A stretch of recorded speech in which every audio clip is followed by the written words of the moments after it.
ठाण्याचे वैभव असलेल्या जांभळी नाका येथील आनंद चॅरिटेबल ट्रस्ट आयोजित चैत्र नवरात्र उत्सवाचा यंदाचा शुभारंभ मोठ्या उत्साहात झाला।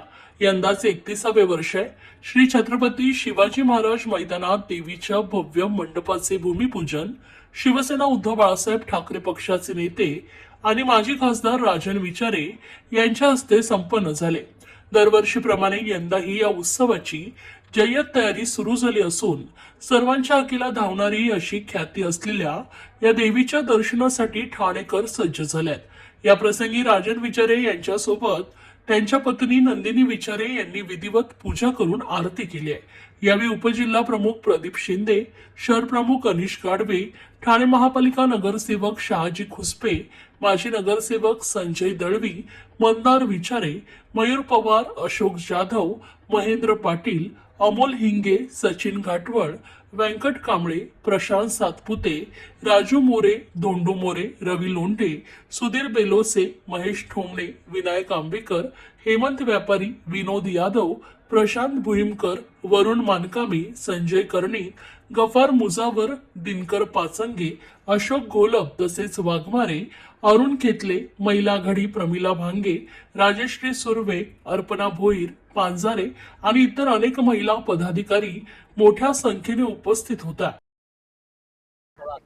मला वाटतं गुढीपाडव्याच्या शुभमुहूर्तावर आनंद चॅरिटेबल ट्रस्टच्या माध्यमातून या ठिकाणी हा चैत्र नवरात्र उत्सव यंदाचं 31वं वर्ष आहे आणि मला वाटतं ही देवी जी आहे धर्मवीर आनंदीके साहेबांच्या आशीर्वादाने या ठिकाणी आम्ही या देवीची स्थापना केली होती आणि 31 वर्ष झाले आणि खऱ्या अर्थाने तुम्ही बघितलं असेल नवसाला पावणारी आणि भक्तांच्या आखेला धावणारी अशी ही देवी मला वाटतं सर्व ठाणेकर महाराष्ट्रातून सुद्धा या देवीचे भक्त आहेत ते या ठिकाणी दर्शनाला येत असतात आणि मला वाटतं सर्व ठाणेकर त्याची वाट पाहत आहेत।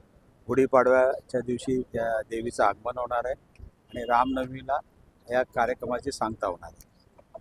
सर यंदा काय देखावा मंडपाची मुख्य प्रतिमा या वेळेला आपलं जो डेकोरेशन जे आहे एक महाराष्ट्रात सुप्रसिद्ध असं मंदिराची प्रतिकृती करण्याचा प्रयत्न आमचे शागिर म्हणून डेकोरेटर आहे ते करतायत। त्यानंतर तुम्ही बघितलं असेल 9 दिवस वेगवेगळे कार्यक्रम असणार आहेत। देवीचे आगमन गुढीपाडव्याच्या दिवशीच या ठिकाणी भव्य दिव्य अशा मोठ्या मिरवणुकीने होणार आहेत। त्याचबरोबर या ठिकाणी 9 दिवस या ठिकाणी सहस्त्रचंडी याग या ठिकाणी चालणार आहेत। आमचे नाशिकचे सुलाके महाराज म्हणून आहेत ते या ठिकाणी त्याचं हे करणार आहेत, नियोजन करणार आहेत। त्याचबरोबर नवदुर्गा पुरस्कार, त्याचबरोबर नवरत्न पुरस्कार ठाणे शहरातल्या सर्व लोकांचा या ठिकाणी सन्मान केला जाणार आहे, चांगल्या काम करणाऱ्या व्यक्तींचा।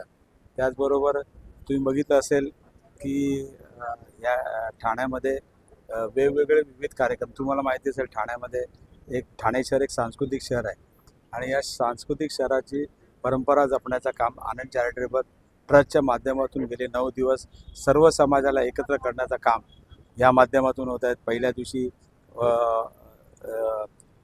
जे या ठाणे शहरामध्ये आगरी कोळी मंडळी राहतात आणि त्यांच्या माध्यमातून त्या समाजामध्ये चांगलं काम करणाऱ्या व्यक्तींचा सत्कार त्या ठिकाणी पहिल्या दिवशी त्यांचा मान त्यांना दिलेला आहे आणि त्यानंतर दुसऱ्या दिवशी तुम्ही बघितलं असेल वारकरी पंथातल्या लोकांचा जे निवृत्ती महाराज जे आहेत अबब ते त्यांचं ते या ठिकाणी प्रवचन असणार आहे।